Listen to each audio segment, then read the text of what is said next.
శివరాత్రి రాబోతోంది. లోకమంతా ఆ పరమేశ్వరుడి నామస్మరణతో మారుమోగిపోయే ఆ పుణ్యఖడియలు దగ్గరపడుతున్నాయి. ఫిబ్రవరి 15న రాబోతున్న ఈ మహాశివరాత్రి కోసం మీరందరూ ఎంతో భక్తితో సిద్ధమవుతున్నారని నాకు తెలుసు. కాని నా కన్నబిడ్డల్లాంటి మీ అందరికీ ఒక చేదు నిజాన్ని, ఒక హెచ్చరికను చెప్పాల్సిన బాధ్యత నాపై ఉంది. మనం ఏటా శివరాత్రిని జరుపుకుంటాం, ఉపవాసాలుంటాం, రాత్రంతా కళ్ళు కాయలు కాచేలా జాగారం చేస్తాం.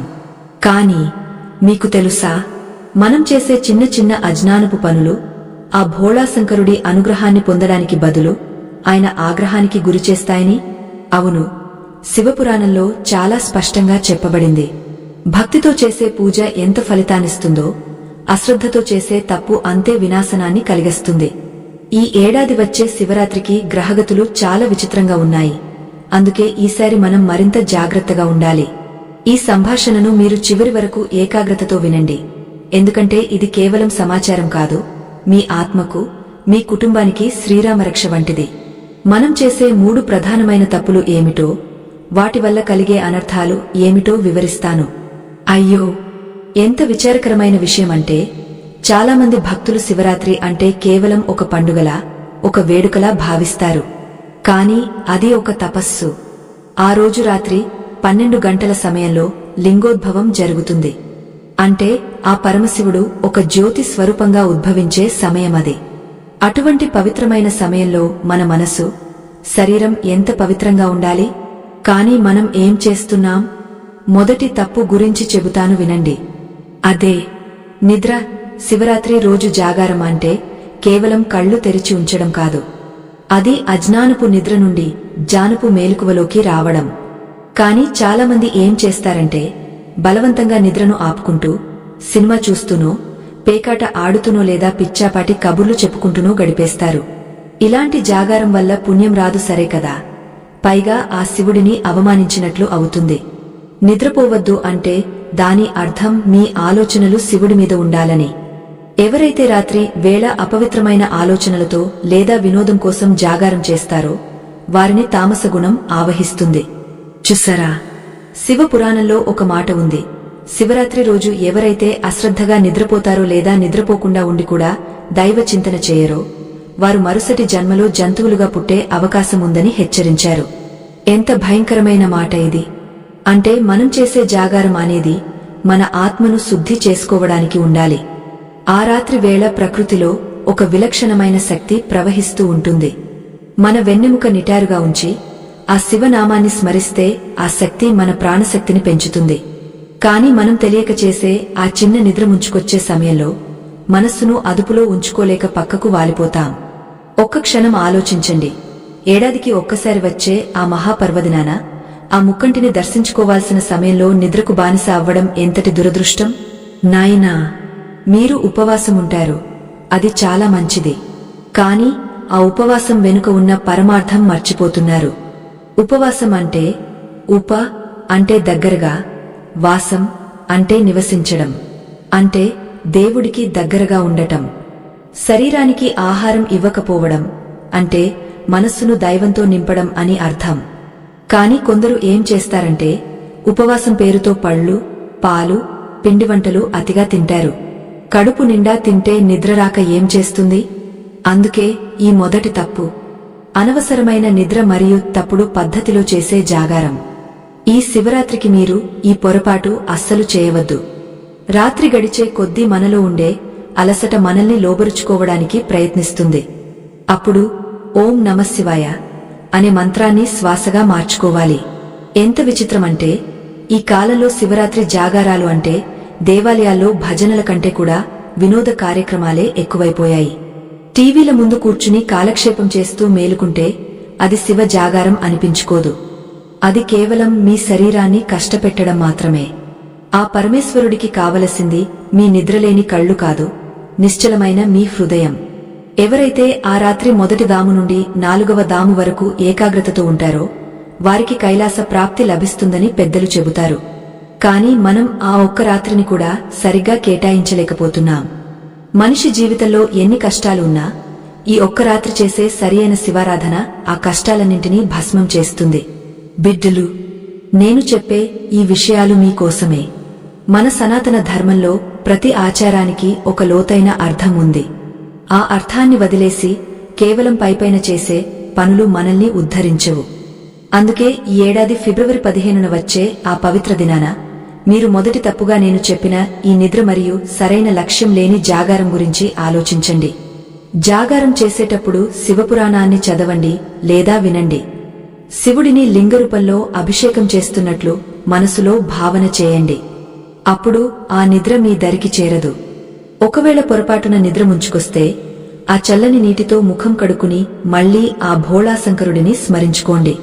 కాని అపవిత్రమైన మాటలతో, అనవసరమైన లోక వ్యవహారాలతో ఆ సమయాన్ని వృథా చేయకండి. శివుడి ఆగ్రహమంటే ఆయనేదో శపిస్తాడని కాదు, మీరు పొందాల్సిన ఆ మహాశక్తిని కోల్పోవడమే ఆయన ఆగ్రహానికి సంకేతం. ఆ శక్తిని కోల్పోతే మన జీవితం చీకటిమయమవుతుంది. ఆ శక్తిని కోల్పోతే మన జీవితం చీకటిమయమవుతుంది. ఎందుకంటే ఆ పరమేశ్వరుడు లయకారుడు. ఆయన దృష్టి పడితే ఎంతటి అజ్ఞానమైనా కాలి బూడిదవ్వాల్సిందే. ఇక రెండో తప్పు విషయానికి వస్తే అది మన ఆహారపు అలవాట్ల గురించి. శివరాత్రి రోజు ఉపవాసం ఉండటం అంటే కేవలం కడుపుని మార్చుకోవడం కాదు, అది ఇంద్రియ నిగ్రహం. కాని మనలో చాలామంది ఆ రోజు ఏం చేస్తారంటే ఉపవాసం పేరిట ఉల్లి, వెల్లుల్లి లేదా తామస గుణాన్ని పెంచే పదార్థాలను తీసుకుంటారు. కొందరైతే అసలు ఉపవాసమే చేయకుండా కేవలం రాత్రి మేలుకున్నాం కదా అని పిండి వంటలతో కడుపు నింపేసుకుంటారు. ఇది ఎంతటి అపచారమో తెలుసా? శివపురాణం ప్రకారం శివరాత్రి రోజు అపవిత్రమైన ఆహారాన్ని భుజించిన వారు ఆ పరమశివుడి అనుగ్రహానికి దూరం అవుతారు. ముఖ్యంగా గింజ ధాన్యాలు, అన్నం వంటివి ఆ రోజు నిషిద్ధం. కాని నేటి కాలంలో ఉపవాసం అంటే ఒక విందులా మారిపోయింది. పళ్ళు తింటున్నాం కదా అని కిలోల కొద్ది పళ్లను, లీటర్ల కొద్ది పాలను తీసుకుంటే ఇక మనసు దైవం మీద ఎక్కడ ఉంటుంది? ఆహారాన్ని అరిగించుకోవడానికే శరీరం మొత్తం శక్తిని ఉపయోగిస్తుంది. అప్పుడు మెదడు మొద్దుబారిపోయి భక్తి స్థానంలో బద్ధకం వచ్చి చేరుతుంది. అమ్మగా చెబుతున్నాను వినండి. మీ ఆరోగ్యం సహకరించకపోతే పళ్ళు తీసుకోవడంలో తప్పులేదు, కాని అది మితంగా ఉండాలి. అసలు ఉపవాసం అంటేనే వసం, అంటే నివసించడం. ఎవరి దగ్గర? ఆ భోళాశంకరుడి దగ్గర. ఆహారం లేనప్పుడు మనలోని జఠరాగ్ని ప్రజ్వరిల్లుతుంది. ఆ అగ్ని మన పాపాలను దహించివేస్తుంది. కాని మీరు ఆ అగ్నిని ఆహారంతో చల్లార్చేస్తే ఆ శుద్ధి ప్రక్రియ ఎలా జరుగుతుంది? చూసారా ఎంతటి విచిత్రమో! మనం చేసే చిన్న పొరపాటు వల్ల ఎంతటి పుణ్యాన్ని కోల్పోతున్నామో. ఇక మూడో తప్పు గురించి వింటే మీరు నిజంగా ఆశ్చర్యపోతారు. చాలామంది భక్తితో శివలింగానికి అభిషేకం చేస్తారు, కాని ఆ సమయంలో తెలియక చేసే ఒక పని శివుడికి ఆగ్రహాన్ని కలిగిస్తుంది. అదేమిటంటే శివలింగానికి పసుపు పూయడం లేదా కుంకుమతో అలంకరించడం. మన ఇంట్లో ఉండే అమ్మవార్లకు పసుపు, కుంకుమలు ఎంతో ఇష్టం, కాని శివుడు వైరాగ్యానికి నిదర్శనం. ఆయన విభూతి భూషితుడు. లింగ రూపంలో ఉన్న ఆ స్వామికి పసుపు అంటించడం అనేది ఆగమశాస్త్రం ప్రకారం నిషిద్ధం. కేవలం విభూతితో లేదా చందనంతో మాత్రమే ఆ స్వామిని అభిషేకించాలి. ఎంతటి అపచారం! మనం తెలియక చేసే ఈ చిన్న పొరపాట్లు ఆ మహాదేవుడిని ఎంతగా ఇబ్బంది పెడతాయో ఒక్కసారి ఆలోచించండి. శివుడు లయకారుడు, అంటే నాశనం చేసేవాడు. ఆయన ఏం నాశనం చేస్తాడు? మనలోని అహంకారాన్ని, అజ్ఞానాన్ని. కాని మనం పసుపు, కుంకుమలు వంటి లౌకికమైన అలంకారాలతో ఆయన్ని పూజించడం వల్ల మనం ఇంకా సంసార బంధాల్లోనే చిక్కుకుపోతున్నామని అర్థం. పసుపు అనేది లక్ష్మీదేవికి, పార్వతీదేవికి ప్రీతికరమైనది, కాని లింగస్వరూపి అయిన శివుడికి మాత్రం అది వద్దు. అలాగే కేతకి పువ్వు అంటే మొగలి పువ్వును కూడా శివపూజలో అస్సలు వాడకూడదు. దీని వెనుక ఒక పెద్ద కథే ఉంది. బ్రహ్మదేవుడు అబద్ధం చెప్పినప్పుడు ఆ అబద్ధానికి సాక్ష్యమిచ్చినందుకు మొగలి పువ్వును శివుడు శపించాడు. నా పూజకు నువ్వు అనర్హురాలివి అని పక్కన పెట్టాడు. కాని మనలో చాలామందికి ఈ విషయం తెలియదు. అందమైన పువ్వు కదా అని తెచ్చి ఆ స్వామి పైన వేస్తే ఆ పువ్వుతో పాటు ఆ అబద్ధపు దోషం కూడా మనకు చుట్టుకుంటుంది. అయ్యో, చూశారా ఒక్క చిన్న పువ్వు మన పుణ్యాన్ని ఎలా హరించివేస్తుందో. మరికొందరు భక్తులు చేసే మరో తప్పు ఏమిటంటే శివలింగానికి అభిషేకం చేసేటప్పుడు శంఖాన్ని వాడటం. విష్ణుమూర్తికి శంఖం అంటే ప్రాణం, కాని శివుడు శంఖచుడు అనే రాక్షసుడిని వధించాడు కాబట్టి ఆ రాక్షసుడి అస్థికలతో తయారైన శంఖంతో శివుడికి అభిషేకం చేయడం నిషిద్ధం. చూసారా, మనం భక్తి అనుకునేవి కూడా శాస్త్రం తెలియకపోతే అపరాధాలుగా మారిపోతాయి. అందుకే పెద్దలు చెప్పారు, తెలిసి చేసినా తెలియక చేసినా తప్పు తప్పే అని. అయితే భోళాశంకరుడు కరుణామయుడు కాబట్టి మన అజ్ఞానాన్ని క్షమిస్తాడు. కాని తెలుసుకున్న తర్వాత కూడా అదే తప్పు చేస్తే మాత్రం ఆ ఫలితం అనుభవించక తప్పదు. మీరు శివరాత్రి రోజు చేసే ప్రతి పనిలోనూ ఒక పవిత్రత ఉండాలి. అభిషేకం చేసే నీరు గంగాజలంలా స్వచ్ఛంగా ఉండాలి. మీ మనసు కూడా అంతే నిర్మలంగా ఉండాలి. నా బిడ్డలారా, ఈ శివరాత్రికి మీరు మీ ఇంట్లో శివలింగాన్ని పూజిస్తున్నా లేదా గుడికి వెళ్లినా ఈ నియమాలను గుర్తుంచుకోండి. శివుడికి అత్యంత ప్రీతికరమైనవి బిల్వపత్రాలు. ఒక్క బిల్వపత్రంతో భక్తితో పూజించినా ఆయన పరవశించిపోతాడు. కాని అది కూడా 3 ఆకులు కలిసి ఉన్న బిల్వమే అయి ఉండాలి. విడిపోయినవి వాడకూడదు. ఎందుకంటే ఆ 3 ఆకులు సత్వ, రజో, తమో గుణాలకు లేదా త్రినేత్రాలకు నిదర్శనం. అటువంటి పవిత్రమైన బిల్వాన్ని మనం ఆ స్వామికి సమర్పించినప్పుడు మనలోని త్రిగుణాలను ఆయనకు అప్పగించేస్తున్నామని అర్థం. ఆ భావం లేకుండా కేవలం ఆకులను పారేస్తే ఏం లాభం? ఎంతటి ఆవేదన కలుగుతుందంటే, ప్రజలు గంటల కొద్దీ లైన్లలో నిలబడి భక్తితో దర్శనం చేసుకుంటారు. కాని లోపల ఆ స్వామిని చూసినప్పుడు మదిలో భక్తి కంటే కూడా పక్కన ఉన్నవాడు తోస్తున్నాడనే కోపమే ఎక్కువగా ఉంటుంది. ఆ కోపంతో, ఆ అసూయతో చేసే దర్శనం ఆ పరమశివుడికి చేరుతుందా? శివరాత్రి అంటేనే శాంతి. ఆ శాంతిని మనలో నింపుకోవాలి. మనం చేసే ఉపవాసం మన కడుపుని ఎంత శుద్ధి చేస్తుందో మనం మాట్లాడే మాటలు కూడా అంతే పవిత్రంగా ఉండాలి. ఆ రోజు ఎవరినీ తిట్టకూడదు, అబద్ధాలు ఆడకూడదు. ఎందుకంటే శివుడు సత్యస్వరూపుడు. సత్యం శివం సుందరం అన్నారు కదా. సత్యమే శివుడు. ఆ శివుడే అత్యంత సుందరమైనవాడు. మరి మన నోటి నుండి అసత్యం వస్తే ఆ సుందరమైన దైవం మనలో ఎలా కొలువుదీరుతాడు? ఆలోచించండి. మనం చేసే ఈ పొరపాట్లు చిన్నవే కావచ్చు, కాని వాటి ప్రభావం చాలా పెద్దది. మన పూర్వీకులు ఈ నియమాలను ఊరికే పెట్టలేదు. మానవుడిని మాధవుడిగా మార్చే ప్రక్రియలో ఇవి మెట్లు వంటివి. ఈ మెట్లను సరిగ్గా ఎక్కకపోతే మనం కింద పడిపోయే ప్రమాదముంది. అందుకే ఈసారి శివరాత్రికి ఈ 3 తప్పుల జోలికి వెళ్ళకండి. తప్పుల జోలికి వెళ్ళకండి. ఎందుకంటే ఆ పరమేశ్వరుడు మన నుండి ఆశించేది ఆడంబరమైన పూజలు కాదు, కేవలం ఆవగింజంత నిశ్చలమైన భక్తిని మాత్రమే. కాని మనం ఏం చేస్తున్నాం? బంగారం లాంటి ఆ పవిత్ర సమయాన్ని మన అజ్ఞానంతో వ్యర్థం చేస్తున్నాం. చూసారా, ఎంతటి విచిత్రమో! మనం దేవుడికి ఇష్టమైనవి అని భావించి సమర్పించే కొన్ని వస్తువులు ఆయనకు అసలు ప్రీతికరమైనవి కావు. ఉదాహరణకు, తులసి దళాలను తీసుకోండి. విష్ణుమూర్తికి తులసి లేనిదే పూజ పూర్తి కాదు. కాని ఆ పరమశివుడికి మాత్రం తులసిని సమర్పించకూడదు. దీని వెనుక పురాణాల్లో ఒక ఆవేదన నిండిన కథ ఉంది. జలంధరుడనే రాక్షసుడిని వధించే క్రమంలో జరిగిన పరిణామాల వల్ల తులసి ఆ ముక్కంటిని తన పూజలో వాడకూడదని నియమం ఏర్పడింది. ఇలాంటి నియమాలు మనం తెలుసుకోకుండా అందరూ చేస్తున్నారు కదా అని మనం కూడా తులసిని శివలింగంపై వేస్తే అది ఆ స్వామికి ఆగ్రహాన్ని కలిగిస్తుంది. అలాగే చంపా పూలు కూడా శివపూజలో నిషిద్ధం. ఒక్కోసారి మనకు అనిపిస్తుంది, పూలు కదా, దేవుడికి పెడితే తప్పేమిటి అని. కాని శాస్త్రం అనేది ఒక క్రమశిక్షణ. మన ఇష్టానుసారం చేయడం భక్తి కాదు, దైవానికి ఇష్టమైన రీతిలో చేయడమే అసలైన శరణాగతి. అయ్యో, ఇక్కడ ఒక ముఖ్యమైన విషయం చెప్పాలి. ఈ కాలంలో భక్తి అనేది ప్రదర్శనగా మారిపోతోంది. 10 మందికి కనిపించేలా పెద్ద పెద్ద శబ్దాలతో భజనలు చేయడం, మైకులు పెట్టి ఊరంతా వినిపించేలా అరవడం వల్ల భక్తి పెరుగుతుందా? శివుడు అంతర్ముఖుడు. ఆయన శ్మశానంలో నిశ్శబ్దంగా తపస్సు చేసుకునే వైరాగ్యమూర్తి.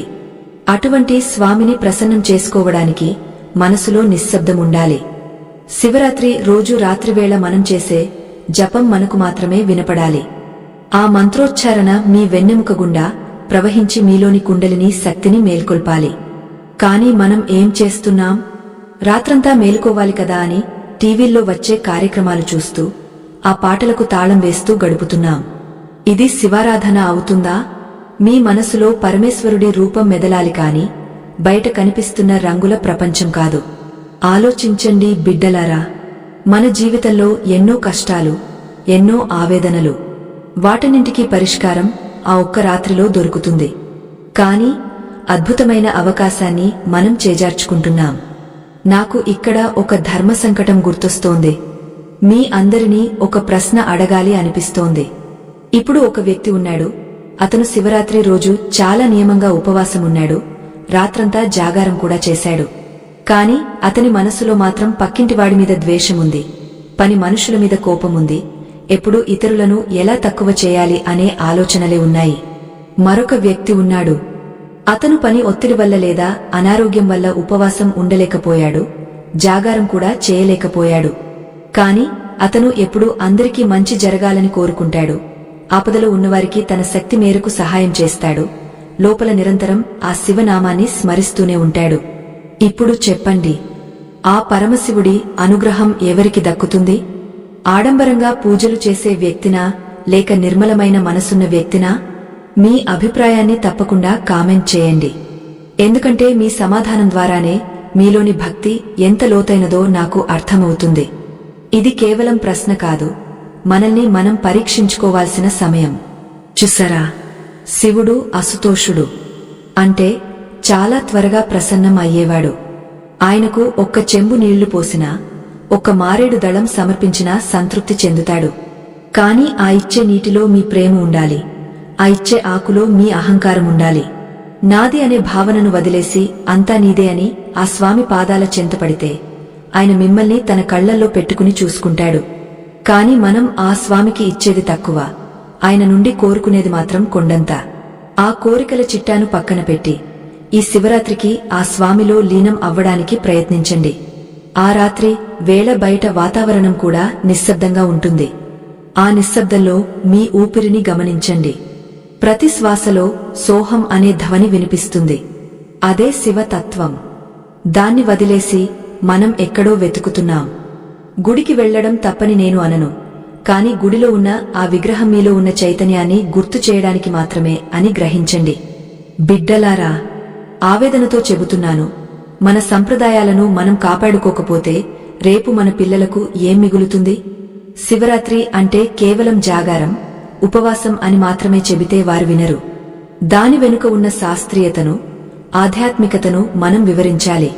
అందుకే ఈ 3 తప్పుల గురించి మీకు చెబుతున్నాను.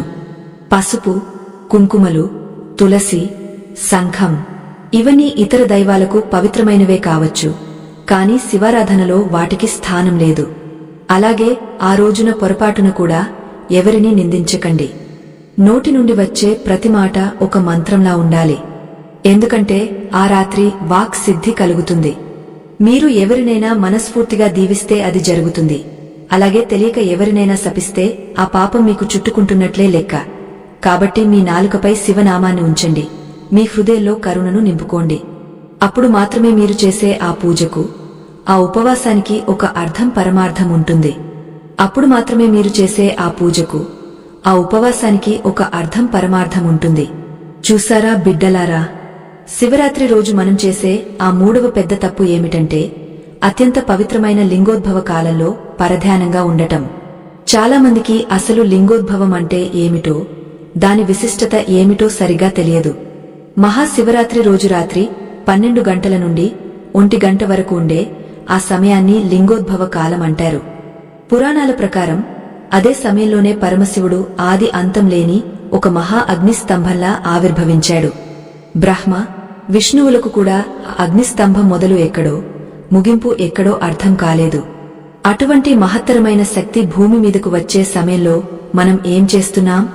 అప్పటికే సాయంత్రం నుండి మేలుకుని ఉండటం వల్ల కళ్ళు అలసిపోయి, శరీరం సహకరించక సరిగా ఆ పవిత్ర ఘడియల్లోనే చాలామంది నిద్రలోకి జారుకుంటారు లేదా పూజను మొక్కుబడిగా పూర్తి చేసి పడుకోవడానికి వెళ్తారు.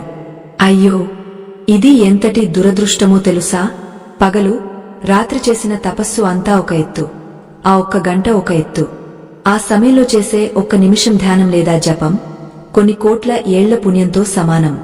కాని మనం ఆ కీలకమైన సమయంలోనే ఓపిక కోల్పోతాం. ఒక్కసారి ఊహించుకోండి, మీ ఇంటికి సాక్షాత్తు ఆ దేవుడే అతిథిగా వస్తున్నప్పుడు ఆయన వచ్చే సమయానికి మీరు తలుపులు వేసుకుని పడుకుంటే ఆయనకు ఎంత బాధ కలుగుతుంది? శివుడు మన హృదయ కవాటాలను తట్టే సమయమది. అప్పుడు మనం అప్రమత్తంగా ఉండాలి. ఆ సమయంలో నిద్రపోవడం లేదా మనస్సును ఎక్కడో ఉంచడం అనేది ఆ స్వామిని తిరస్కరించడమే అవుతుంది. అందుకే ఈ మూడవ తప్పును ఎట్టి పరిస్థితుల్లోనూ చేయకండి. ఒకవేళ మీకు నిద్ర ఆగకపోతే చల్లని నీటితో స్నానం చేయండి లేదా కనీసం పాదాలు, ముఖం కడుక్కుని కూర్చోండి. ఆ ఒక్క గంట మీరు ఇచ్చే సమయం మీ జీవితాన్నే మార్చేస్తుంది. అలాగే శివరాత్రి రోజు చేసే మరొక అపచారం ఏమిటంటే అభిషేకం చేసేటప్పుడు అపరిశుభ్రమైన చేతులతో శివలింగాన్ని తాకడం. మనం స్నానం చేశాం కదా అనుకుంటాం, కాని మన మనసులో ఉన్న అపవిత్ర ఆలోచనలు మన చేతుల ద్వారా ఆ స్వామికి తగులుతాయి. శివుడు అభిషేక ప్రియుడు. ఆయనకు మీరు పోసే ప్రతి నీటి చుక్క మీ పాపాలను కడిగేస్తుంది. కాని ఆ నీరు పోసేటప్పుడు మీ మనసులో ఎవరిమీదైనా పగ, అసూయ ఉంటే ఆ నీరు అపవిత్రం అయిపోతుంది. అందుకే అభిషేకం చేసేటప్పుడు రుద్రం వినండి లేదా కనీసం పంచాక్షరి మంత్రాన్ని అత్యంత భక్తితో జపించండి. చూసారా, మనలో చాలామంది అభిషేకం జరుగుతుంటే పక్కన ఉన్నవారితో రాజకీయాలు లేదా ఇంటి విషయాలు మాట్లాడుతుంటారు. ఇది ఆ స్వామిని ప్రత్యక్షంగా అవమానించడమే. ఆ సమయంలో లోకమంతా ఆ లింగ స్వరూపంలోనే ఉందని భావించాలి. శివుడు కేవలం ఒక శిల కాదు, ఆయన ఒక సజీవ చైతన్యం. ఆ చైతన్యాన్ని మీరు అనుభవించాలంటే నిశ్శబ్దం తప్పనిసరి. ఎంతటి ఆవేదన కలుగుతుందంటే ఈ రోజుల్లో పండగ అంటే కేవలం సెలవు దినంలా మారిపోయింది. ఉపవాసముంటే ఆరోగ్యానికి మంచిది అని డాక్టర్లు చెబుతున్నారు కాబట్టి చేస్తున్నాం అంటారు తప్ప దాని వెనుక ఉన్న ఆత్మశుద్ధిని ఎవరూ పట్టించుకోవడం లేదు. ఆకలి వేసినప్పుడు మనకు కోపం రావడం సహజం, కాని ఆ కోపాన్ని అదుపులో ఉంచుకోవడమే అసలైన ఉపవాసం. మీరు రోజంతా ఏమీ తినకుండా ఉండి సాయంత్రం ఆకలి వల్ల మీ ఇంట్లో ఉన్న పిల్లల మీదో లేదా భార్యాభర్తల మీదో అరిస్తే ఆ ఉపవాసం వల్ల మీకు వచ్చే పుణ్యం కంటే పాపమే ఎక్కువ అవుతుంది. నాయనా, శివుడు శాంత స్వరూపి. ఆయనలా మనం కూడా ఆ రోజు శాంతంగా ఉండటానికి ప్రయత్నించాలి. కోపంతో ఉన్న మనిషి చేసే ఏ పూజను ఆ భోళాశంకరుడు స్వీకరించడు. శివరాత్రి రోజున మనం చేసే దానధర్మాలకు కూడా ఒక విలక్షణమైన విశిష్టత ఉంది. ఎవరైతే ఆ రోజున ఆకలితో ఉన్న వారికి అన్నదానం చేస్తారో లేదా కనీసం ఒక మూగజీవికి ఆహారం పెడతారో వారికి శివుడు తన కైలాసంలో చోటు ఇస్తాడని పురాణాలు చెబుతున్నాయి. కాని మనం మాత్రం మన పూజలకే ప్రాధాన్యత ఇస్తాం, బయట ఆకలితో అలమటించే ప్రాణిని అస్సలు పట్టించుకోం. మానవ సేవయే మాధవ సేవ అని పెద్దలు ఎందుకు అన్నారు? ఎందుకంటే ప్రతి జీవిలోనూ ఆ శివుడే ఉన్నాడు. ఆ సత్యాన్ని గ్రహించకపోతే మనం ఎన్ని వేల రూపాయలు ఖర్చు చేసి అభిషేకాలు చేసినా ఫలితం శూన్యం. ఆ భగవంతుడు అడిగేది మీ ప్రేమను, మీ కరుణను మాత్రమే. అది లేని పూజ ప్రాణం లేని శరీరం వంటిది. ఎంతటి విచిత్రమో కదా. మనం లౌకికమైన సంపదల కోసం, ఉద్యోగాల కోసం దేవుడిని వేడుకుంటాం, కాని ఆ సంపదను ఇచ్చే ఆ పరమాత్మను మాత్రం ప్రేమించడం మర్చిపోతాం. ఈ శివరాత్రికి ఆ తప్పు చేయకండి. ఆ స్వామిని ఏమీ అడగకండి. ఆయనకు తెలియదా మనకు ఏమి కావాలో? సృష్టినంతా నడిపించే ఆ జగన్నాటక సూత్రధారికి మన చిన్న చిన్న కోరికలు తెలియవా? మీరు కేవలం ఆయన నామాన్ని స్మరిస్తూ ఉండండి, ఆయన పాదాలను గట్టిగా పట్టుకోండి. మీ జీవితంలోని కష్టాలన్నీ మంచులా కరిగిపోతాయి. ఈ శివరాత్రి అనేది మీకు ఒక కొత్త జన్మ కావాలి. అంతవరకు చేసిన తప్పులను వదిలేసి ఒక మంచి మనిషిగా మారడానికి మీరు ఆ ముక్కంటి ముందు మనస్ఫూర్తిగా ప్రతిజ్ఞ చేయాలి. బిడ్డలారా, నేను చెప్పే ఈ మాటలు మీకు కాస్త కఠినంగా అనిపించవచ్చు, కాని ఒక తల్లిగా మీ శ్రేయస్సు కోరి చెబుతున్నాను. ఆ పరమశివుడు కోరుకునేది చాలా తక్కువ, కాని ఆయన మనకు ప్రసాదించేది అనంతం. ఆ అనంతమైన అనుగ్రహాన్ని మనం మన అజ్ఞానంతో, అశ్రద్ధతో దూరం చేసుకోకూడదు. ఆ రాత్రి వేళ ప్రతి ఒక్కరిలోనూ ఆ శివత్వం మేల్కొనాలి. అప్పుడే మన ఇల్లు, మన సమాజం సుభిక్షంగా ఉంటుంది. ఆ పరమశివుడి ఆశీస్సులు మీ అందరిపై ఉండాలని మనస్ఫూర్తిగా కోరుకుంటున్నాను. ఈ విషయాలను మీరు కేవలం వినడం కాదు, మీ తోటి వారికి కూడా వివరించండి. ఎందుకంటే ధర్మాన్ని మనం రక్షిస్తే ఆ ధర్మమే మనల్ని అన్ని వేళలా రక్షిస్తుంది. ఈ శివరాత్రికి ఆ శంభో శంకరుడిని దర్శించుకుని మీ మనసులోని కల్మషాన్ని వదిలేయండి. ఎందుకంటే ఆ కల్మషం మన మనసులో ఉన్నంతకాలం ఆ చల్లని తండ్రి మనల్ని చేరదీయడు. ఆ పరమశివుడిని ఆరాధించేటప్పుడు మనం పాటించాల్సిన నియమాలు కేవలం మన కోసం మాత్రమే కాదు, మన రాబోయే తరాలకు మనం అందించే ఒక గొప్ప సంస్కృతి. శివరాత్రి నాడు మనం చేసే పూజలో గమనించాల్సిన మరో ముఖ్యమైన విషయం ఏమిటంటే ఆలయానికి వెళ్లినప్పుడు ప్రదక్షిణలు ఎలా చేయాలి. చాలామంది తెలియక శివలింగం చుట్టూ పూర్తి ప్రదక్షిణ చేస్తారు.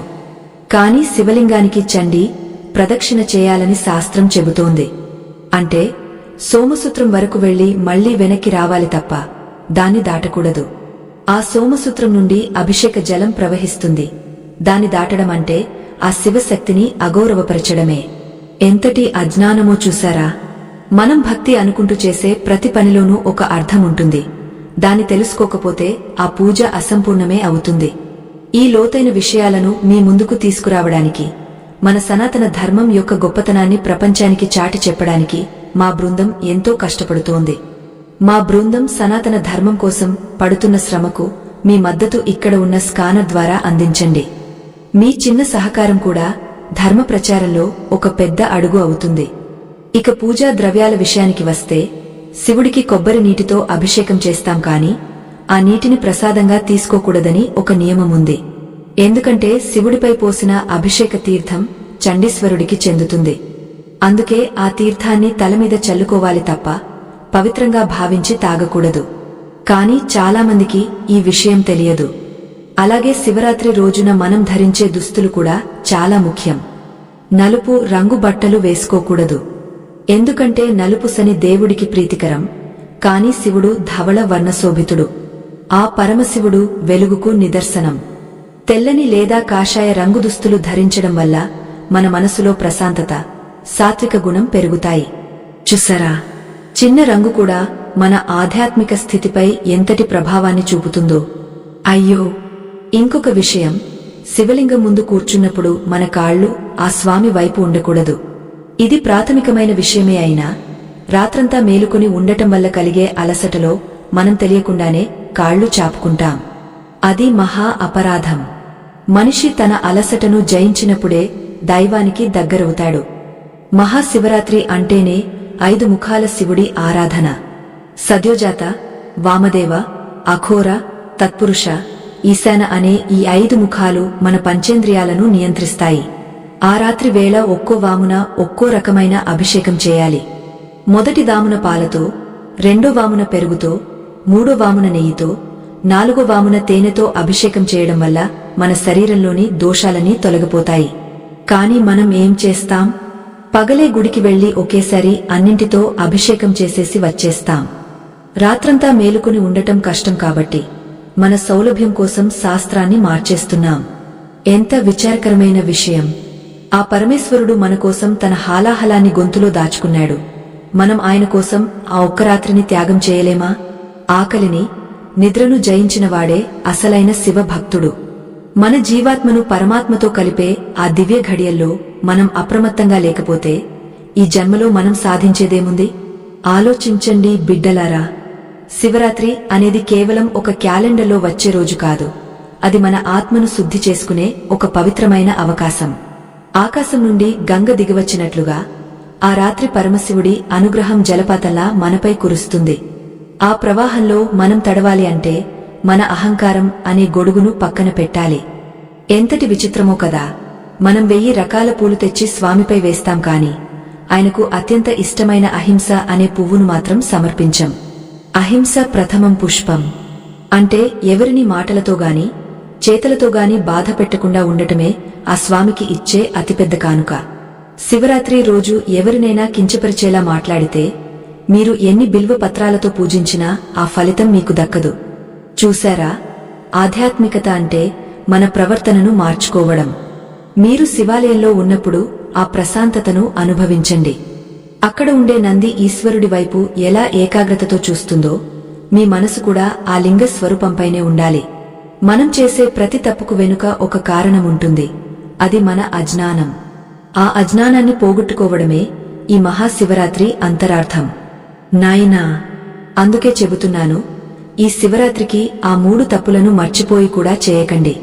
మీ మనసును నిశ్చలంగా ఉంచుకోండి. ఆ పరమశివుడు కోరుకునేది కేవలం మీ నిజాయితీని మాత్రమే. మీరు ఎంత నిరాడంబరంగా ఉంటే ఆ వైరాగ్యమూర్తికి అంత దగ్గరవుతారు. లోకంలోని సంపదలు అశాశ్వతం, కాని ఆ శివుడి అనుగ్రహం శాశ్వతం. ఆ సత్యాన్ని గ్రహించి ఈ పవిత్ర పర్వదినాన్ని సద్వినియోగం చేసుకోండి. ఆ ముక్కంటి కృపతో మీ జీవితంలోని అడ్డంకులన్నీ తొలగిపోయి శుభం కలగాలని నేను కోరుకుంటున్నాను. ఆ శుభం మన దరికి చేరాలి అంటే మనం మన ఇంట్లో చేసే చిన్న చిన్న పొరపాట్లను కూడా సరిదిద్దుకోవాలి. అయ్యో, చూసారా, ఎంతమంది భక్తులు శివరాత్రి అనగానే కేవలం రాత్రి పూట చేసే పూజల గురించే ఆలోచిస్తారు కాని మరుసటి రోజు ఉదయం అంటే పారణ చేసే సమయం గురించి అస్సలు పట్టించుకోరు. శివపురాణంలో చెప్పబడిన మరొక ముఖ్యమైన విషయం ఏమిటంటే ఉపవాసం ఎంత ముఖ్యమో ఆ ఉపవాస దీక్షను విరమించే పద్ధతి కూడా అంతే ముఖ్యం. చాలా మంది రాత్రంతా మేలుకుని ఉదయాన్నే స్నానం కూడా చేయకుండా లేదా కనీసం దేవుడికి నైవేద్యం పెట్టకుండానే ఏదో ఒకటి తినేస్తారు. ఇది మనం చేసే అతిపెద్ద పొరపాటు. ఆ రోజంతా మనం సంపాదించుకున్న పుణ్యమంతా ఈ ఒక్క చిన్న అశ్రద్ధ వల్ల హరించుకుపోతుంది. పారణ అనేది సూర్యోదయం తర్వాత తిథి ఉన్న సమయాన్ని బట్టి నిర్ణయించుకోవాలి. ఆ సమయంలో కనీసం ఒక పేదవాడికి లేదా ఒక బ్రాహ్మణుడికి అన్నదానం చేయడం వల్ల మీ ఉపవాసం సంపూర్ణమవుతుంది. మన కడుపు నింపుకోవడానికి ముందు ఇతరుల ఆకలి తీర్చడం అనేది ఆ కైలాసవాసుడికి ఎంతో ప్రీతికరమైన పని. బిడ్డలారా, ఎంతటి ఆవేదన కలుగుతుందంటే ఈ రోజుల్లో భక్తి అనేది కేవలం ఒక బాధ్యతగా మారిపోయింది తప్ప ఒక అనుభూతిగా మారడం లేదు. శివరాత్రి రోజు రాత్రివేళ మనం పారాయణం చేసేటప్పుడు గాని జపం చేసేటప్పుడు గాని మనసును అదుపులో ఉంచుకోవడం ఎంత కష్టమో నాకు తెలుసు. కాని ఆ కష్టమే మనల్ని ఆ ఈశ్వరుడికి చేరువ చేస్తుంది. చూసారా, ఎంతోమంది భక్తులు ఆ రోజు రాత్రి 12 గంటల వరకు బాగానే ఉంటారు. కాని ఆ తర్వాతే అసలైన పరీక్ష మొదలవుతుంది. ఆ సమయంలో మన శరీరం విశ్రాంతి కోరుకుంటుంది, మనస్సు నిద్రలోకి జారుకోవాలని చూస్తుంది. కాని అదే సమయంలో ప్రకృతిలో ఒక గొప్ప మార్పు సంభవిస్తుంది. ఆ మార్పును మనం గమనించాలి. ఒకవేళ ఆ సమయంలో మీరు అశ్రద్ధగా ఉంటే ఆ ఏడాది పొడవునా మీరు పొందాల్సిన దైవిక శక్తిని కోల్పోయినట్లే. ఆ సమయంలో నిద్ర ముంచుకొస్తున్నప్పుడు మీలో ఉన్న ప్రాణశక్తిని పైకి లాగడానికి ప్రయత్నించండి. మన వెన్నెముక ఒక నిచ్చెన వంటిది. ఆ నిచ్చెన ద్వారా మన శక్తి మూలాధారం నుండి సహస్రారం వరకు ప్రయాణించాలి. మనం నిద్రపోతే ఆ ప్రవాహం ఆగిపోతుంది. అందుకే ఆ ఒక్క రాత్రి మీరు కష్టపడితే మీ జీవితాంతం ఆ భోళాశంకరుడు మిమ్మల్ని సుఖసంతోషాలతో నింపుతాడు. ఎంత విచిత్రమో కదా. మనం బయటి ప్రపంచంలో జరిగే విషయాల కోసం గంటల కొద్దీ మేలుకుంటాం. ఒక సినిమా కోసమో లేదా ఒక శుభకార్యం కోసమో రాత్రంతా కష్టపడతాం. కాని మన ఆత్మకు శాంతిని ఇచ్చే ఆ పరమశివుడి కోసం ఒక్క రాత్రి కేటాయించడానికి ఎందుకు ఇంతగా ఆలోచిస్తాం? ఇక్కడ మనం గమనించాల్సిన మరో ముఖ్యమైన విషయం ఏమిటంటే శివరాత్రి రోజున స్త్రీలు పురుషులు ఇద్దరు సమానంగా ఆ స్వామిని ఆరాధించవచ్చు. కాని కొందరు తెలియక కొన్ని నియమాలను సృష్టించుకుంటారు. శివలింగాన్ని మహిళలు తాకకూడదని కొందరు అంటుంటారు. కాని భక్తితో పవిత్రతతో ఎవరు తాకినా ఆ స్వామి కరుణిస్తాడు. అయితే మనస్సులో ఎటువంటి మాలిన్యం లేకుండా ఉండటమే ఇక్కడ ముఖ్యం. ఆ రోజు మీరు చేసే ప్రతి పనిలోనూ శివోహం అనే భావన ఉండాలి. అంటే నేనే శివుడిని, నాలో ఉన్నది ఆ శివ చైతన్యమే అని మీరు గుర్తించాలి. ఎప్పుడైతే ఆ భావన మీలో కలుగుతుందో అప్పుడు మీరు ఎవరినీ ద్వేషించలేరు, ఎవరికీ అన్యాయం చేయలేరు. అదే అసలైన శివతత్వం. చూసారా నాయనా, శివరాత్రి రోజున మనం చేసే బిల్వార్చన గురించి ఒక చిన్న రహస్యం చెబుతాను. బిల్వ పత్రాలను సమర్పించేటప్పుడు వాటిని బోర్లా వేయాలి తప్ప వెల్లకిలా వేయకూడదు. ఎందుకంటే ఆ పత్రం నుండి వెలువడే శక్తి నేరుగా లింగానికి తగలాలి. ఇలాంటి సూక్ష్మ విషయాలు మనకు తెలియక ఏదో ఒకటి చేసేస్తాం. కాని శాస్త్రీయంగా ప్రతి ఆచారానికి ఒక అర్థం ఉంటుంది. ఆకును లింగంపై ఉంచినప్పుడు మనలో ఉన్న 3 గుణాలను ఆ స్వామి పాదాల దగ్గర పెడుతున్నట్లు భావించాలి. అలాగే ఆ రోజు శివాలయంలో ఎట్టి పరిస్థితుల్లోనూ బిగ్గరగా నవ్వడం లేదా అనవసరమైన లోక వ్యవహారాలు చర్చించడం చేయకూడదు. ఆలయం అంటే ఒక శక్తి క్షేత్రం. అక్కడ మీరు ఎంత నిశ్శబ్దంగా ఉంటే ఆ శక్తిని అంత ఎక్కువగా గ్రహించగలరు. కాని మనం గుడికి వెళ్లి కూడా ఫోన్లలో మాట్లాడుతూ ఉండటం, ఫోటోలు తీసుకోవడం వంటివి చేస్తూ ఆ పవిత్రతను పాడు చేస్తున్నాం. ఇది ఆ స్వామికి ఆగ్రహాన్ని కలిగిస్తుంది. అయ్యో, ఒక్కసారి ఆలోచించండి. మనం ఒక అధికారిని కలవడానికి వెళ్లినప్పుడే ఎంతో వినయంగా క్రమశిక్షణతో ఉంటాం. మరి ముల్లోకాలను ఏలే ఆ మహాదేవుడిని దర్శించుకోవడానికి వెళ్లినప్పుడు మనం ఎంతటి వినయంతో ఉండాలి? ఆ వినయమే మనల్ని ఉద్ధరిస్తుంది. శివరాత్రి రోజున మీరు చేసే మరో తప్పు ఏమిటంటే భక్తి పేరుతో ఇతరులను ఇబ్బంది పెట్టడం, క్యూ లైన్లలో తోసుకోవడం, పక్కన ఉన్నవారిని తిట్టడం వల్ల మీ పుణ్యం అంతా కాలిపోతుంది. శివుడు అంతర్యామి. ఆయన లోపల ఉన్నాడు, బయట ఉన్నాడు. పక్కన ఉన్న మనిషిని బాధపెట్టి ఆ రాతి విగ్రహానికి పూజ చేస్తే ఆయన స్వీకరిస్తాడా? ఎట్టి పరిస్థితుల్లోనూ స్వీకరించడు. అందుకే ఈ ఏడాది శివరాత్రికి మీరు ఒక కొత్త నిర్ణయం తీసుకోండి. కేవలం ఉపవాసం, జాగారం మాత్రమే కాదు, ఆ రోజంతా ప్రతి మనిషిలోనూ ఆ శివుడిని చూస్తానని, ఎవరినీ నొప్పించనని ప్రతిజ్ఞ చేయండి. అప్పుడు చూడండి మీ జీవితంలో జరిగే అద్భుతాలు. మీ మనసులో ఉన్న భారమంతా తొలగిపోయి ఒక తెలియని ప్రశాంతత మిమ్మల్ని ఆవహిస్తుంది. నాయనా, శివరాత్రి రాత్రి పూట చేసే 4 దాముల పూజలో ఒక్కో వాముకు ఒక్కో రకమైన ఫలం ఉంటుంది. మొదటి దామున చేసే పూజ వల్ల ధర్మం సిద్ధిస్తుంది, రెండో వామున అర్థం, మూడో వామున కామం, నాలుగో వామున మోక్షం లభిస్తాయి. అంటే మానవ జీవితంలో కావాల్సిన 4 పురుషార్థాలను ఆ ఒక్క రాత్రిలో మనం సాధించవచ్చు. కాని మనం ఆ 4వ వాము వచ్చేసరికి నిద్రకు బానిస అవుతాం. అంటే మోక్షాన్ని చేజేతులా జారవిడుచుకుంటున్నాం అన్నమాట. ఎంత విచారకరం! ఈసారి మాత్రం ఆ పొరపాటు చేయకండి. తెల్లవారుజామున వచ్చే ఆ చల్లని గాలిలో శివనామం జపిస్తూ ఉండండి. ఆ గాలి కూడా మీ పాపాలను తుడిచివేస్తుంది. శివుడు భోళాశంకరుడు మాత్రమే కాదు, ఆయన జ్ఞాన ప్రదాత. మనలో ఉన్న అజ్ఞానపు చీకట్లను తొలగించి జ్ఞానమనే జ్యోతిని వెలిగేస్తాడు. ఆ జ్యోతి మీలో వెలగాలి అంటే మీరు సిద్ధంగా ఉండాలి. ఆ సంసిద్ధతే ఈ నియమాలన్నీ. ఈ నియమాలను పాటించడం వల్ల మీకే మేలు జరుగుతుంది. మేలు జరుగుతుంది. చూసారా, మనం ఎంతో భక్తితో ఆ స్వామికి దగ్గరవ్వాలని అనుకుంటాం, కాని మన అరిషడ్వర్గాలే మనకు అడ్డుపడుతుంటాయి. కామ, క్రోధ, లోభ, మోహ, మద, మాత్సర్యాలు అనే ఈ 6 శత్రువులు శివరాత్రి రోజు మరింత చురుకుగా ఉంటాయి. ఎందుకంటే మనం ఒక గొప్ప శక్తిని పొందడానికి ప్రయత్నిస్తున్నప్పుడు మనలోని చెడు మనల్ని కిందకు లాగడానికి ప్రయత్నిస్తుంది. అందుకే ఆ రాత్రి సమయంలో ఎవరినైనా అసూయతో చూడటం, ఎవరి మీదైనా ద్వేషం పెంచుకోవడం వంటివి చేయకూడదు. ఇది మనం చెప్పుకున్న తప్పుల కంటే పెద్ద తప్పు. ఆ పరమశివుడు నీలకంఠుడు. అంటే లోకంలోని విషాన్ని తను మింగా అమృతాన్ని పంచాడు. మరి మనం మన మనసులోని విషాన్ని వదిలేయకుండా ఆయనకు పూజ చేస్తే ఎలా? ఆవేదనతో చెబుతున్నాను బిడ్డలారా, శివరాత్రి రోజున భార్యాభర్తల మధ్య గొడవలు రాకుండా చూసుకోవాలి. ఆ రోజంతా ఒకరినొకరు గౌరవించుకోవాలి. కొందరు భక్తి పేరుతో ఇంట్లో అందరినీ ఇబ్బంది పెడుతూ పూజలు చేస్తారు. ఆ పూజ వల్ల ఎవరికీ సుఖముండదు. అది ఆ స్వామికి ఆగ్రహాన్ని కలిగిస్తుంది. ఎంతటి విచిత్రమో కదా! శాంతిని ఇచ్చే దేవుడిని పూజిస్తూ మనం అశాంతిని సృష్టించడం. చూసారా, శివలింగానికి అభిషేకం చేసే సమయంలో చాలామంది చేసే పొరపాటు ఏమిటంటే అభిషేకానికి వాడే పాలు లేదా పెరుగును ప్లాస్టిక్ ప్యాకెట్ల నుండి నేరుగా లింగంపై పోయడం. ఇది ఎంతటి అపచారమో తెలుసా? ఏదైనా సరే ఒక పవిత్రమైన పాత్రలోకి తీసుకుని ఆ తర్వాతే స్వామికి సమర్పించాలి. ఆ ప్లాస్టిక్ స్పర్శ అనేది ఆ పరమాత్మకు ఇష్టముండదు. అలాగే మీరు ఇచ్చే నైవేద్యం కూడా సాత్వికంగా ఉండాలి. ఉల్లి, వెల్లుల్లి వంటివి వేసిన పదార్థాలు ఆ రోజు మీ ఇంట్లోనే ఉండకూడదు. శివరాత్రి రోజున మన ప్రాణవాయువు సహస్రార చక్రం వైపు ప్రయాణించాలి అంటే మన శరీరం తేలికగా ఉండాలి. అందుకే ఉపవాసం అనేది కేవలం నియమం కాదు, అది ఒక విజ్ఞానం. మీరు ఎంత తక్కువ తింటే మీ ధ్యానం అంత గొప్పగా ఉంటుంది. కానీ మనం ఏం చేస్తున్నాం? ఉపవాసం పేరిట రకరకాల పలహారాలు తయారు చేసుకుని కడుపు నిండా తినేస్తున్నాం. ఆ తర్వాత నిద్ర వస్తోంది అని బాధపడతాం. అయ్యో, మీరు తినే ఆ ఆహారమే మీ నిద్రకు కారణం అని ఎందుకు గుర్తించరు? ఈ చిన్న తప్పు మీ సంవత్సర కాలపు పుణ్యాన్ని హరించివేస్తోంది. ఎంతటి ఆవేదన కలుగుతుందంటే మనలో చాలామందికి శివుడిని ఎలా పూజించాలో కూడా తెలియదు.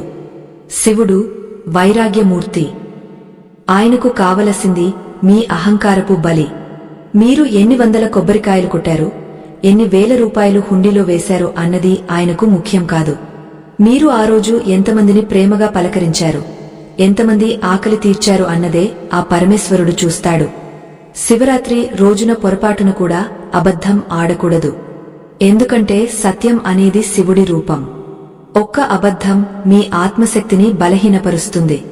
చూసారా, ఈ 3 తప్పులు అంటే కేవలం నిద్ర, ఆహారం, పూజా ద్రవ్యాలు మాత్రమే కాదు, మన ప్రవర్తనలో ఉండే లోపాలు కూడా. రాత్రి వేళ మేలుకున్నప్పుడు పిచ్చి కబుర్లు చెప్పుకోవడం మానేసి శివలీలలను చదువుకోండి. ఆ లీలలు వింటుంటే మీ మనసు పరవశించిపోతుంది. ఆ పరవశంలో మీకు ఆకలి, నిద్ర అనేవి గుర్తుకు రావు. అది అసలైన ఆధ్యాత్మిక స్థితి. బిడ్డలారా, మనం చేసే ప్రతి అభిషేకం మన లోపల ఉన్న శివుడికి చేస్తున్నామనే భావన ఉండాలి. బయట ఉన్న లింగం ఒక సాధనం మాత్రమే. మీలోని శివుడిని మేల్కొల్పడమే శివరాత్రి పరమార్థం. అందుకే ఆ రాత్రి వేళ లింగోద్భవ సమయంలో గంగాజలంతో అభిషేకం చేయడం విశిష్టమైనది. గంగాజలం అంటే జ్ఞానం. ఆ జ్ఞానంతో మీ అజ్ఞానాన్ని కడిగివేసుకోండి. ఒకవేళ మీకు గంగాజలం దొరకకపోతే స్వచ్ఛమైన నీటిని తీసుకుని అందులో కాస్త గంధం కలిపి అభిషేకం చేయండి. కాని పసుపు, కుంకుమల జోలికి మాత్రం వెళ్ళకండి. ఆ స్వామి విభూతి ప్రియుడు. విభూతి అంటేనే అంతా నాశనం అయ్యాక మిగిలేది. అంటే ఈ శరీరం, ఈ సంపదలు అన్నీ ఒకరోజు బూడిదవ్వాల్సిందే అనే సత్యాన్ని ఆ విభూతి మనకు గుర్తు చేస్తుంది. ఆ వైరాగ్య భావనతో పూజ చేస్తే ఆ భోళాశంకరుడు మీకు కొండంతా అండగా ఉంటాడు. ఈ శివరాత్రికి ఆ తప్పులు చేయకుండా ఆ చల్లని తండ్రి దీవెనలు పొందండి. ఎంతటి భాగ్యం మనకు ఈ మానవ జన్మ లభించడం, అందులోనూ ఈ శివరాత్రిని జరుపుకునే అవకాశం రావడం. ఈ అవకాశాన్ని జారవిడుచుకోకండి. రాత్రి గడిచే కొద్దీ చీకటి పెరుగుతుంది, కాని మీ లోపల వెలుగు పెరగాలి. ఆ వెలుగుకు అడ్డుపడే ఏ పనిని కూడా మీరు చేయకండి. శివపురాణంలో చెప్పబడిన ఈ రహస్యాలను మీరు పాటిస్తే మీ జీవితం ధన్యమవుతుంది. మీ కష్టాలన్నీ ఆ నీలకంఠుడు హరించివేస్తాడు. ఆ నమ్మకంతో ముందుకు సాగండి. మీరు చేసే ప్రతి అర్చన, ప్రతి ప్రార్థన ఆ కైలాసవాసుడికి చేరుతుంది. ఆయన కరుణా కటాక్షాలు ఎప్పుడూ మీపై ఉంటాయి. కాని ఆ కరుణను పొందే అర్హతను మనం సంపాదించుకోవాలి. ఆ అర్హత రావాలి అంటే మనం క్రమశిక్షణతో, భక్తితో ఈ నియమాలను పాటించాలి. అప్పుడు మాత్రమే మన శివరాత్రి జాగారం సార్థకమవుతుంది. చూసారా నాయనా, సూర్యోదయం అవుతున్న ఆ వేళ మీ మనసులో ఒక అద్భుతమైన ప్రశాంతత నిండి ఉండాలి. ఆ రాత్రంతా మీరు చేసిన తపస్సు, ఆ జాగారం మీ ముఖంలో ఒక దివ్యమైన వర్చస్సులా మెరవాలి. కాని మనం మరుసటి రోజు ఉదయం చేసే ఒక చిన్న పొరపాటు మన కష్టార్జితమైన పుణ్యాన్ని అంతా హరిస్తుంది. అదేమిటంటే, పూజ ముగిసింది కదా అని వెంటనే లోక వ్యవహారాల్లో, ఫోన్లలో లేదా అనవసరమైన చర్చల్లో మునిగిపోవడం. ఆ రోజంతా కూడా మీరు ఆ భగవంతుడి నామాన్ని మీ గుండెల్లో పదిలంగా దాచుకోవాలి. ఈ మొత్తం 8 భాగాలలో మనం ఎన్నో అంతరార్థాలను, రహస్యాలను, ఆచారాల వెనుక ఉన్న విజ్ఞానాన్ని చర్చించుకున్నాం. ఫిబ్రవరి 15న రాబోతున్న ఆ మహాపవిత్ర దినం మీ జీవితంలో ఒక గొప్ప మార్పుకు నాంది కావాలి. మన సనాతన ధర్మం యొక్క గొప్పతనాన్ని, ఆచారాల వెనుక ఉన్న లోతైన పరమార్థాన్ని అందరికీ తెలియజేయడానికి మా బృందం ఎంతో నిబద్ధతతో శ్రమిస్తోంది. ఆ శ్రమకు గుర్తింపుగా మన ధర్మాన్ని రక్షించుకోవడానికి మీరు చేసే చిన్న సహాయం కూడా ఎంతో విలువైనది. మా బృందం సనాతన ధర్మం కోసం పడుతున్న శ్రమకు మీ మద్దతు ఇక్కడ కనిపిస్తున్న స్కానర్ ద్వారా అందించి ఈ ధర్మ ప్రచారంలో మీరు కూడా భాగస్వాములు అవ్వండి. మీ ప్రోత్సాహం మాకు మరిన్ని మంచి విషయాలను మీ ముందుకు తీసుకురావడానికి ఎంతో బలాన్నిస్తుంది. బిడ్డలారా, ఆవేదనతో చెబుతున్నాను, మనం ఇప్పటి వరకు చెప్పుకున్న ఆ 3 తప్పులను ఒక్కసారి మీ మనసులో లోతుగా ముద్రించుకోండి. మొదటిది, ఆ పవిత్రమైన రాత్రి వేళ కేవలం కళ్ళు తెరిచి ఉంచడం కాదు, అజ్ఞానపు నిద్రను వదిలి జ్ఞానపు మేలుకువలోకి రావడం. నిద్రకు లొంగపోవడం అంటే మీ ఆత్మశక్తిని కోల్పోవడమే. రెండోది, ఉపవాసం పేరుతో తామస ఆహారాన్ని, అంటే ఉల్లి, వెల్లుల్లి లేదా అతిగా పలహారాలు సేవించి శరీరాన్ని బద్ధకంతో నింపడం. మూడోది, మన అజ్ఞానంతో శివలింగానికి పసుపు, కుంకుమలు పూయడం లేదా శంఖంతో అభిషేకం చేయడం. ఇవన్నీ ఆ భోళాశంకరుడికి అపచారాలు అని గుర్తుంచుకోండి. శివరాత్రి రోజున మీరు సమర్పించే ప్రతి నీటి చుక్క మీ వంశాన్నే ఉద్ధరిస్తుంది. కాని అది భక్తితో కూడిన శాస్త్రబద్ధమైన రీతిలో ఉండాలి. నాయనా, శివుడు మనలోని అహంకారాన్ని దహించి వేసే అగ్నిస్తంభం. ఆ అగ్నిలో మీ పాత స్వభావం కాలిపోయి ఒక పవిత్రమైన కొత్త మనిషిగా మీరు ఆవిర్భవించాలి. ఎంతటి విచిత్రమో కదా. మనం బయటి ప్రపంచంలో చిన్న చిన్న ఉద్యోగాల కోసం, సంపాదన కోసం ఎంతో జాగ్రత్తగా, క్రమశిక్షణతో ఉంటాం. కాని మోక్షాన్ని ఇచ్చే ఆ పరమాత్మ విషయంలో మాత్రం ఎంతో అశ్రద్ధగా, మొక్కుబడిగా పూజలు చేస్తాం. ఈ శివరాత్రికి ఆ అశ్రద్ధను వదిలేయండి. తెల్లవారుజామున వచ్చే ఆ బ్రాహ్మీ ముహూర్త సమయంలో ఆకాశం నుండి దిగివచ్చే ఆ పవిత్ర శక్తిని మీ హృదయంలో నింపుకోండి. ఆ సమయంలో చేసే ఒక ఓం నమఃశివాయ జపం కొన్ని కోట్ల జన్మల పాపాలను మంచులా కరిగించివేస్తుంది. మరుసటి రోజు ఉదయం సూర్యోదయం తర్వాత స్నానం చేసి, దేవుడికి నైవేద్యం పెట్టి, సాత్వికమైన ఆహారంతో ఉపవాస దీక్షను విరమించండి.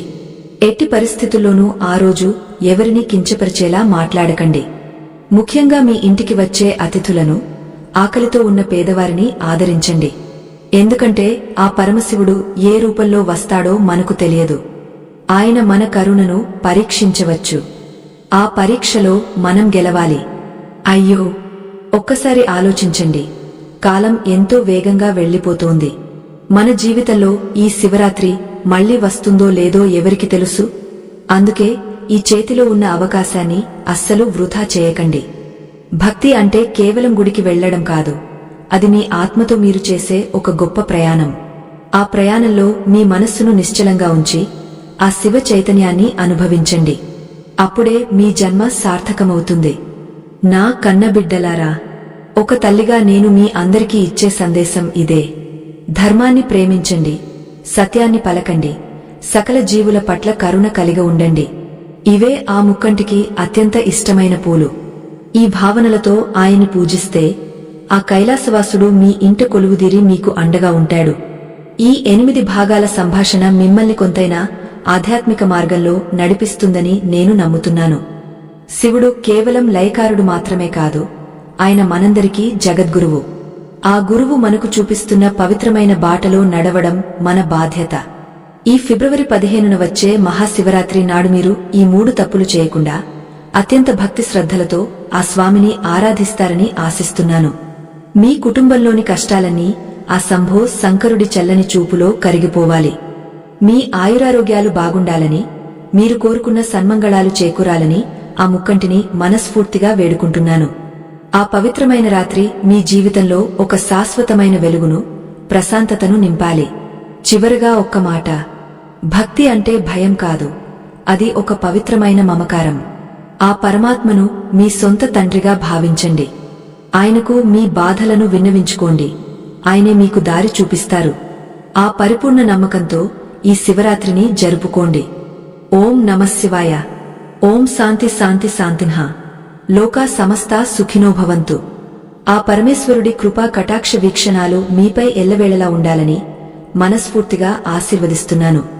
నాయనా, ధర్మం తప్పకండి, ప్రేమతో జీవించండి, శాంతిగా ఉండండి. సర్వేజన సుఖినో భవంతు. సెలవు.